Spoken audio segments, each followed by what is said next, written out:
আৰে বাবা তেতিয়া ইমান জোৰে জোৰে কলে কথা কোৱা নেকি লাই লাই কক না শুনি আছো তো আমি গোটেইটা মানুহ সাইলেন্ট আছে ইয়াত লাই লাই ককচোন আমি শুনো কি হৈছে প্ৰব্লেম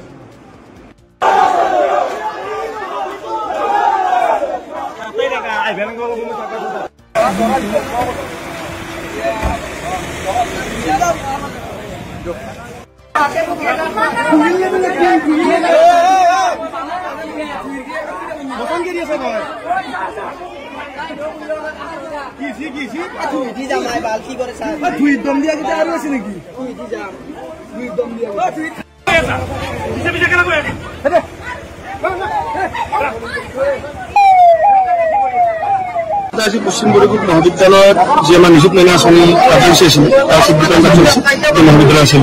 এই মহাবিদ্যালয়ৰ যি আমন্ত্ৰিত অতিথি আছিল এই অনুষ্ঠানত আমন্ত্ৰিত অতিথিৰ সন্মুখতে যিগৰাকী ছাত্ৰকতা সভাৰ সাধাৰণ সম্পাদক ৰাহুল আলী বুলি তেওঁ যি মানে কি এডাল লট লৈ কেনে গোটেই ইয়াত তাণ্ডৱ কৰিছে যে মই মিয়া তই মিয়া ই মিয়া সি মিয়া এখন মিয়াৰ কলেজ এখন অসমত থকা কলেজ কিয় কলে মানে তেওঁ ইয়াত বাহিৰৰ শক্তিয়ে ইয়াত স্থান দি আছে কলেজৰ অধ্যক্ষই ইয়াত তেওঁক বেকআপ দি আছে নহলেতো এই ক'ব নোৱাৰে কোনো বেলেগ ষ্টুডেণ্ট আছে কোৱা নাই তেওঁ যে কৈছে কেলে তেওঁ পঢ়িব এই ইয়াৰ শব্দটো কিয় হ'ল সেই কথাটো আমি যেতিয়া অধ্যক্ষ মহোদয় সুধো অধ্যক্ষ মহোদয় যে আমি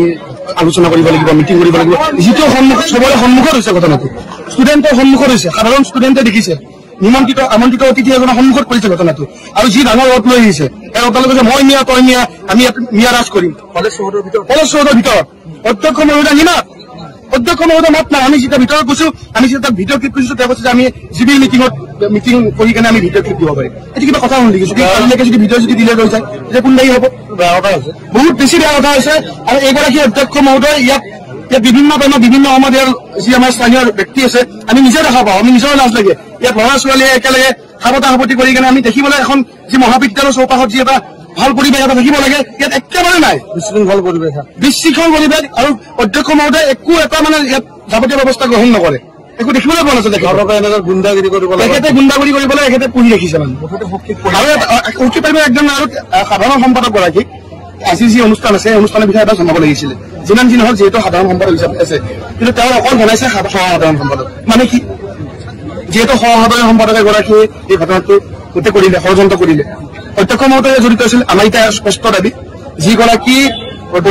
অধ্যক্ষই সেই ল'ৰাজনক মেকআপ দি আছিলে সেই ল'ৰাজনক বহিষ্কাৰ কৰিব লাগে ছাত্ৰকতা সভাৰ পৰা আৰু মহাবিদ্যালয়ৰ পৰা বহিষ্কাৰ কৰিব লাগে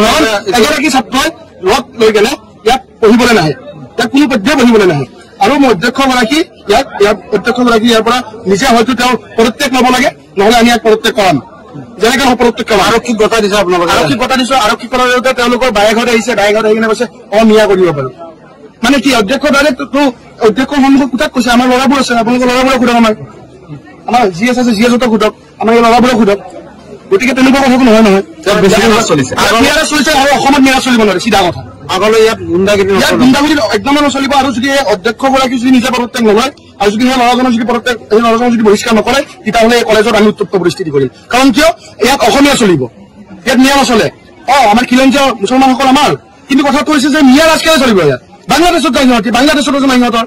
বাংলাদেশত কৰক গতিকে মিয়া ইয়াত পঢ়িব নোৱাৰে যি মেটেকা এবাৰ খালত পৰিলে গোটেই খালটো লৈ লয় ন